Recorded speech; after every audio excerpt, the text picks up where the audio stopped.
春天必食嘅養生飯，試下呢個春筍鹹肉炆飯啦。喺日本呢，春天一定就要食新鮮嘅春筍，所有超市呢都會放滿呢個春筍嘅。剝皮嗰陣呢，已經 feel 到佢好嫩噶啦。剝開嘅時候呢，如果見到有呢啲點點呢，就切咗佢。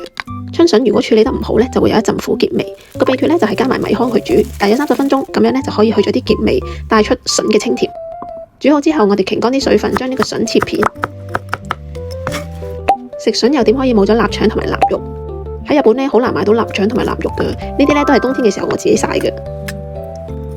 切好一片片之後呢，我哋就可以落鑊爆香佢，唔使落油㗎啦。跟住我哋落埋啲筍同埋青豆，炒香咗之後呢，我哋就可以落返少少豉油，落啲米落去，跟住我哋就要加滾水。煮滾咗之後，我哋用細火燜佢10分鐘。咁呢個時候，我哋可以準備一啲青菜炒香佢，之後將佢加落煮好嘅飯入邊，搞掂。每一粒米都有臘肉嘅香氣，同埋有春筍嘅甜味。